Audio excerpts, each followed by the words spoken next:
Thank you for tuning in to the newest episode of the Plain Bible Teaching Podcast. I'm your host, Andy Soker.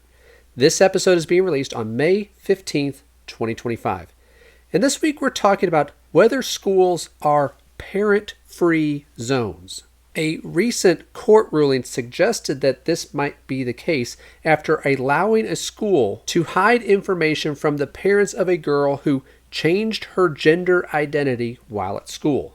This is an important story for us to consider, especially for those of us who are parents. So we're going to talk about this in our episode today.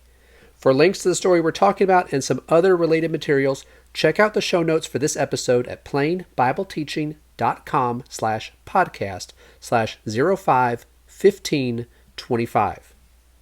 Now for our story this week. Parent-free zones. U.S. court rules school had a right to hide child's gender identity from parents. From CBN News, Massachusetts parents of a middle school student are hoping to take their case against their child's school district to the U.S. Supreme Court. That comes after a federal court ruled that they do not have a constitutional right to be informed that their daughter changed her gender identity and name while at school. The court essentially ruled that her school had a right to hide that information from the parents. The First U.S. Circuit Court of Appeals upheld a lower court's decision to dismiss a lawsuit by parents Stephen Foote and Marissa Silvestri, who challenged the Baird Middle School's policy of concealing a child's gender identity and other information from them. The parents had written the school and told them their daughter was gender confused and under professional care and that no one was to communicate with her about it.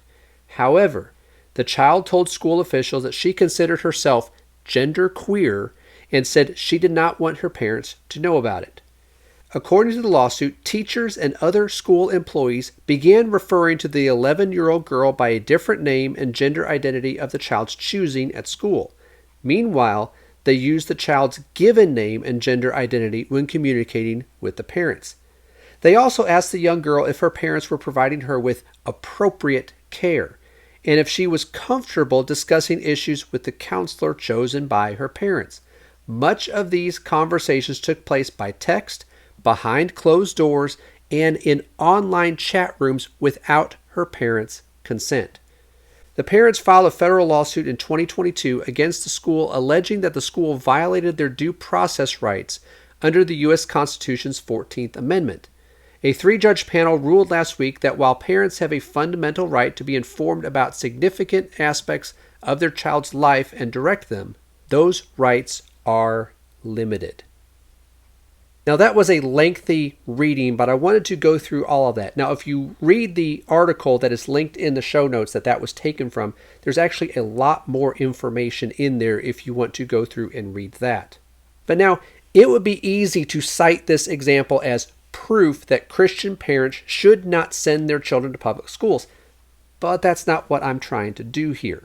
Personally, I am a big proponent of homeschooling. We have homeschooled all 5 of our children. The last 3, or the 3 youngest, are still at home, and we are still homeschooling them. And homeschooling is great because you can tailor the instruction to the particular needs of each child. But also, it helps instill values in them that they will hopefully carry with them throughout their lives. However, many Christian parents send their children to public schools, like this one. And if that's the case for you, there are some lessons to learn from this story. And as the school year is wrapping up and we have the chance to make decisions on what to do for the new school year that starts in the fall, I thought that now would be a good time for us to talk about this story. So there are a few points for us to consider. Number 1, as a parent, you are responsible for your children. The Apostle Paul wrote, "Fathers, do not provoke your children to anger, but bring them up in the discipline and instruction of the Lord." A father's responsibility is to raise his children to know and follow the Lord. This involves instruction that you are teaching them, but also discipline and correcting them when they get off track, which they inevitably will from time to time. And this same responsibility was given under the law of Moses in the Old Testament. Deuteronomy chapter 6, verses 6 and 7. It says, "These words which I am commanding you today shall be on your heart.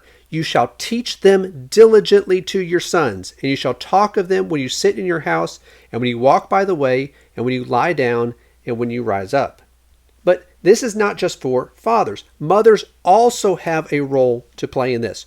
Remember how Timothy was raised. When Paul wrote to him, he said, "For I am mindful of the sincere faith within you, which first dwelt in your grandmother Lois and in your mother Eunice, and I am sure that it is in you as well." How did Timothy's mother and grandmother pass on their faith to him? Well, later in that same letter, Paul said, "And that from childhood you have known the sacred writings which are able to give you the wisdom that leads to salvation through faith, which is in Christ Jesus." In other words, they taught him about God's word, and that is what led to his faith. So the scriptures are clear in both the Old and the New Testaments. Parents are responsible for raising their kids. And number two, because of this responsibility, you should not send your children to any parent-free zones. That was the term that was used in this article about these schools. But it's not limited to that. Now, speaking to Christian parents here, because that's probably who's going to be listening to this, any individual or group or institution that believes they overrule your authority as parents in the lives of your children is wrong and should not be trusted. Jesus said, "Whoever causes one of these little ones who believe in me to stumble, it would be better for him to have a heavy millstone hung around his neck and to be drowned in the depths of the sea." That's a pretty graphic picture there, but it shows us that the one who causes a child to be lost will be held accountable and will be judged by God. But what if that's our child, and we handed them over to the one who did that because we weren't paying attention to what was going on, or we weren't taking our responsibilities seriously? Remember, you are responsible for your children, so do not send them anywhere if you don't know or can't find out what is happening to them there, whether physically, mentally, emotionally, or spiritually. That is your responsibility. And number two, remember what is most important in raising your children. It is great for children to receive a quality education that prepares them to be productive members of society, but that is not the most important thing. Remember what Jesus said, "For what will it profit a man if he gains the whole world and forfeits his soul? Or what will a man give in exchange for his soul?" What if your child becomes a doctor, but abandons the faith? What if your child becomes a lawyer, but loses interest in spiritual things? What if your child becomes a successful businessman, but is too busy to assemble with the church? To see how important this is, look at the qualifications for elders in the church. Titus 1:6 says, "Namely, if a man is above reproach, the husband of one wife, having children who believed, not accused of dissipation or rebellion." Now, some people believe that that phrase, children who believe, or faithful children, means that they need to be faithful to their father. That's included. That's not all that he's talking about there. To say that it just means that they're faithful to their father misses the point of what an elder is. The role of the elders in the local church is not to help members to be good citizens and productive members of society, at least not directly. It is to lead them into being or becoming faithful Christians.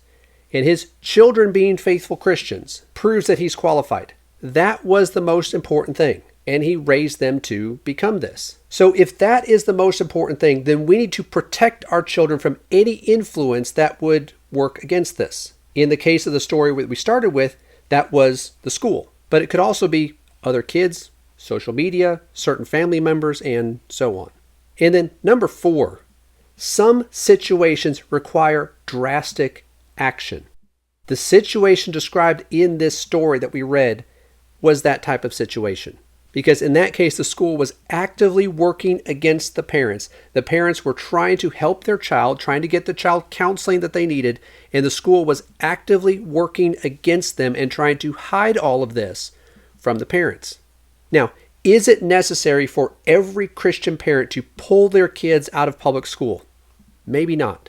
But when a school is leading or encouraging a child to follow something so destructive as transgenderism, then it is absolutely necessary to get your child out of that situation. Whether that means putting them in another public school, private school, or you start homeschooling your kids, whatever it takes, you figure out a way to do it. The physical, mental, and spiritual well-being of your child is too important to just say that, well, this is just the way it is, and we just have to deal with it. No, you can do something about it, and you are responsible for your children. Now, in summary, if you are a parent, regardless of whether your kids go to public schools, private schools, or they are homeschooled, you need to recognize that you are responsible for them. If they are being bombarded with godless and sinful influences that are corrupting their minds, you need to put a stop to it. But at the same time, you need to make sure that you are raising them in the discipline and instruction of the Lord. However their lives turn out when they grow up, we want them to be faithful Christians so that no matter what else happens, they can be with the Lord for eternity. Well, that's all for this week. Thank you for listening to the Plain Bible Teaching Podcast. Hope you found this episode and this discussion to be helpful. For links to the story we talked about and some other related materials, check out the show notes for this episode at plainbibleteaching.com/podcast/051525. And if you have a moment to rate and review the podcast or share it with others who'd be interested, that is always appreciated. And if you're listening to this, remember that we also upload video versions of the podcast to the Plain Bible Teaching YouTube channel. So if you prefer to watch this on video, that option is there for you. And if you are watching this on YouTube, please like this video and subscribe to the channel so you can see the other videos we post here from time to time. And one new thing I just started, I wanted to let you know about, is I just started over on Substack, Plain Bible Teaching for Today. There I'll be writing about the same type of topics that I cover here on the podcast: current events, social issues, religious trends, and noteworthy news from a biblical perspective. The link to that will be in the show notes. You can check that out and sign up for free where you can receive these articles by email. But there will also be an option available there where you can find the scripts for the podcast episodes, which will be more in-depth than the show notes that are on the Plain Bible Teaching website. So if you're interested in that, you can also check that out. But that will be linked in the show notes of this episode, so you can look that over and hopefully subscribe to that, where you get more of these discussions as I write them out there as articles on that platform.